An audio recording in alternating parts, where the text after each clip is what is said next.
আসসালামু আলাইকুম। জরুরি কিছু বার্তা দেওয়ার জন্য আপনাদের সাথে কথা বলতে এসেছি। প্রথমেই আপনাদেরকে একটা জিনিস বলে রাখি। ছাত্রলীগের একটা চ্যাটিং গ্রুপ আছে, আপনারা জানেন, এর আগেও সেখানে অনেক তথ্য লিক হয়েছিল। বিএসএল সেন্ট্রাল এক্সিকিউটিভ কমিটি, এদের ওইখানে তাদের হোসেন সাদ্দাম ভাই প্রেসিডেন্ট, যে ব্যক্তি করেছে সে সম্ভবত এই নামটা সেভ করে রাখে। আগামীকাল 10টার মধ্যে মিডিয়ার সামনে আসতে পারেন। যদি সকাল 10টার মধ্যে মিডিয়ায় না আসে তাহলে ধরে নিতে হবে আপা সেফ এক্সিট করেছেন। সেফ এক্সিটের ক্ষেত্রে আপাকে সেনাবাহিনী নিরাপত্তা দিবে বলে আশ্বস্ত করেছেন। তোমরা আজকে রাতে শেষবারের মতো অনলাইনে অ্যাক্টিভ থাকো, যত বেশি পারো নিষিদ্ধ জামাত শিবিরের জঙ্গি হামলা বলে প্রচার করো। সবাই নিজ নিজ সেফটি নিশ্চিত করো, আমরা কারো দায়িত্ব নিতে পারবো না।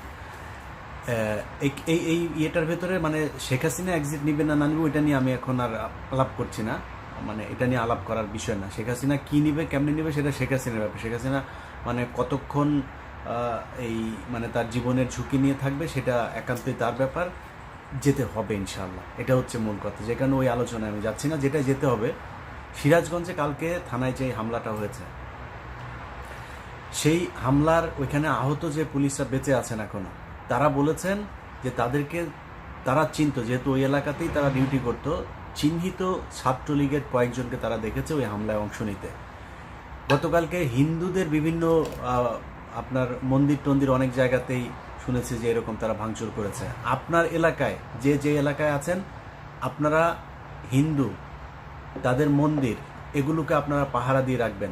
মুসলমান কখনো অন্য ধর্মের মানুষকে জোর করে প্রেশার দিয়ে অত্যাচার করে মুসলমানদের ধর্মে নিয়ে আসে না, এটা আমাদের ধর্মের কোথাও নাই।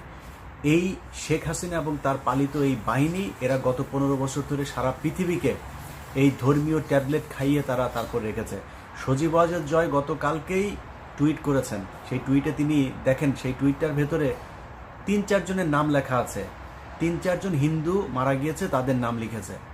এবং সজীব ওয়াজেদ জয়ের সেই টুইটের মূল উদ্দেশ্য হচ্ছে মাইনরিটির উপরে বাংলাদেশে টর্চার হচ্ছে তারা অ্যাট্যাক্ট হয়েছেন, এটাই হচ্ছে তার মূল ভাষ্য। এটা করে তারা এখন পশ্চিমা বিশ্বকে বোঝাতে যাচ্ছেন যে আসলে বাংলাদেশে যারা এখন এই ছাত্ররা আসলে তাদের টার্গেট হচ্ছে ধর্মীয় যেই বিরোধী দল আছে তাদের উপরে হামলা করা।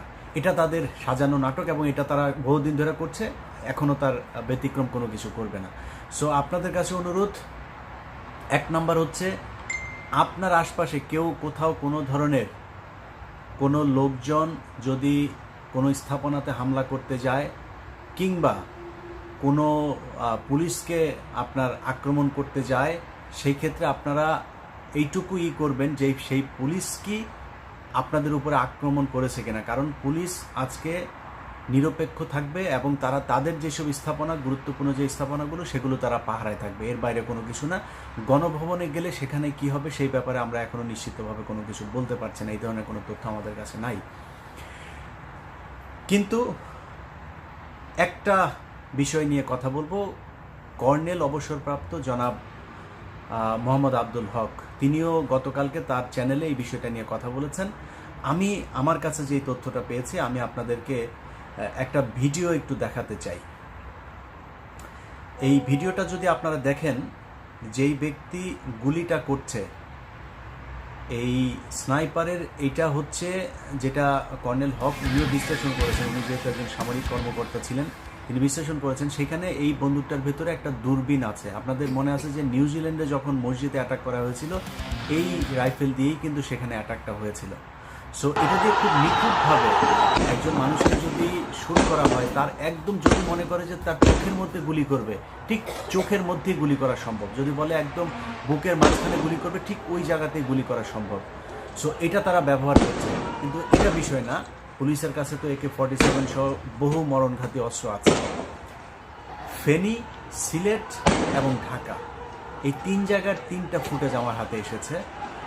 যেই ব্যক্তি শুট করছে, আপনি দেখুন, সে খুবই প্রশিক্ষণপ্রাপ্ত একজন ব্যক্তি। সে কোনো সাধারণ ছাত্রলীগ, যুবলীগ, আওয়ামী লীগ, তাদের থেকে এটা করা সম্ভব না। এবং তাকে পাহারা দেওয়ার জন্য দেখবেন 8-10 জন মানুষ সব জায়গাতেই করা হয়েছে।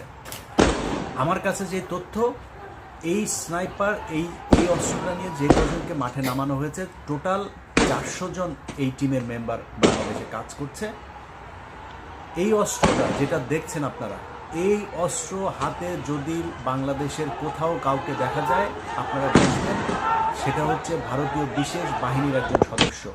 তাকে যেখানে পাওয়া যায়, যেইভাবে পাওয়া যায়, তাকে ওইখানে কোনো সুযোগ দেওয়া যাবে না। আমি ভারতীয় দূতাবাস, ভারতীয় তাদেরকে বলতে চাই, বাংলাদেশের মানুষ ভারত দখল করতে যেতে চায় না। বাংলাদেশের মানুষ ভারতের সাথে একটা সুসম্পর্ক চায়। আপনারা সেই সুসম্পর্ক রাখার পথে অন্তরায় তৈরি করেছেন। আপনারা এই শেখ হাসিনা এবং শেখ হাসিনার যে সরকারের যে পালিত কুকুরের বাচ্চারা, তাদেরকে আপনারা সাপোর্ট দিয়েছেন রেদার দেন বাংলাদেশের মানুষ, বাংলাদেশকে। সো আপনাদেরকে চিন্তা করতে হবে, এই দেশে আপনারা বিশেষ বাহিনীর লোক দিয়ে তারপরে বাংলাদেশের মানুষের বুকে গুলি চালাবেন।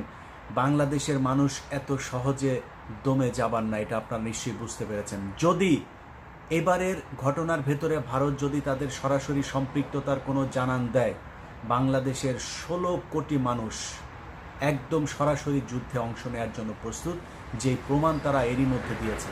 বাংলাদেশের মানুষকে 200-400 মানুষ আজকে আবার মেরে ফেলবেন আর বাংলাদেশের মানুষ ভয়ে চলে যাবে, ওই অবস্থায় বোধহয় বাংলাদেশ এখন আর নাই। অতএব খুব হিসাব করে ভারতকে তার কোনো বাহিনী দিয়ে শেখ হাসিনাকে বাঁচানোর চেষ্টা করা থেকে বিরত থাকতে হবে।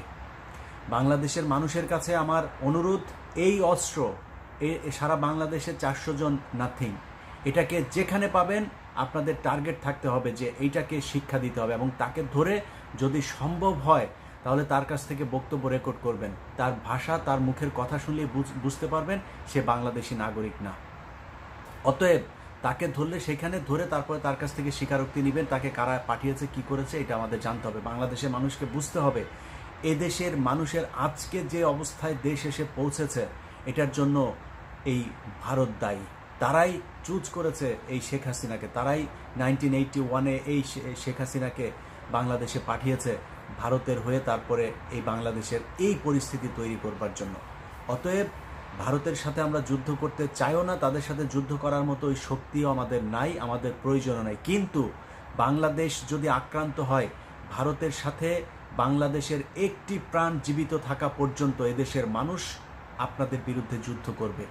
বাংলাদেশের মুসলমানদেরকে ভয় দেখায় লাভ নাই, এরা মরার জন্যই মাঠে যায়। সো ওই সীমান্তে বিজিবি আর বিএসএফের যে পার্থক্য 2009 সাল পর্যন্ত দেখে এসেছেন, এটাতে আপনাদের হুঁশ হওয়া উচিত। 2001 সাল থেকে শুরু করে যতগুলো যুদ্ধ হয়েছে, কোথাও বাংলাদেশের এই বিডিআরের সাথে ভারতের বিএসএফ যুদ্ধ করে পারে নাই। সো আপনাদেরকে চিন্তা করতে হবে, আজকে বাংলাদেশের মানুষ স্বাধীনতা চায়, এর বাইরে কোনো কিছু, কোনো দফা কোনো কিছু নাই। এক দফায় বাংলাদেশের প্রতিটা মানুষ এক হয়েছে। কিছুক্ষণ আগে এই যুক্তরাষ্ট্রের নিউ ইয়র্কের জ্যাকসন হাইটসে আওয়ামী লীগের কয়েকজন সেখানে দাঁড়ানো ছিল, তারা চেষ্টা করেছে কিছু কথাবার্তা বলার জন্য। তাদেরকে যে অবস্থা করেছে সেটা আপনারা বিভিন্ন ওইখানে যারা ছিল উপস্থিত তাদের ফেসবুক লাইভ টাইপে দেখেছেন। পুলিশ প্রায় 50-100 জন পুলিশ জ্যাকসন হাইটস, আমি যখন ভিডিওতে কথা বলছি তার প্রায় 2-3 ঘন্টা আগের ঘটনা সেটা। তাদেরকে বাংলাদেশে যেরকম ওরা বিধবাদের মতো, হিজড়াদের মতো পুলিশের পেছনে পেছনে ঘুরে, এখানেও পুলিশ এইভাবে ওদেরকে সুন্দরভাবে দিয়ে রেখেছে। সেখান থেকে আপনার তাদের নিরাপদ জায়গায় নিয়ে গিয়েছে। যতটুকু শুনেছি যে তাদের 4 জন এই পর্যন্ত হসপিটালে আহত অবস্থা, এবং এটা কিন্তু বিএনপির লোক, জামাতের লোক মারে নাই, সাধারণ পাবলিক তাদেরকে এখানে গণধোলাই দিয়েছে। অতএব বাংলাদেশের প্রতিটা মানুষের বুকের ভেতরে যে আগুন জ্বলছে, সেই আগুন দাউ দাউ করে শুধু বাংলাদেশ না, তার আশপাশের দেশকেও জ্বালিয়ে দেওয়ার মতো ক্ষমতা রাখে। কোনো দেশ যদি বাংলাদেশের এই স্বাধীনতা যুদ্ধে বিজয়ের ঠিক দ্বার প্রান্তে এসে এই বাংলাদেশের যোদ্ধাদেরকে দমিয়ে রাখতে চায়, তাদের বিরুদ্ধে গিয়ে দাঁড়ায় এবং বন্দুকের নল উঁচিয়ে তাদেরকে ভয় দেখানোর চেষ্টা করে, তাদেরকে সমুচিত জবাব দেওয়া হবে ইনশাআল্লাহ। সবাই ভালো থাকবেন, আল্লাহ হাফেজ।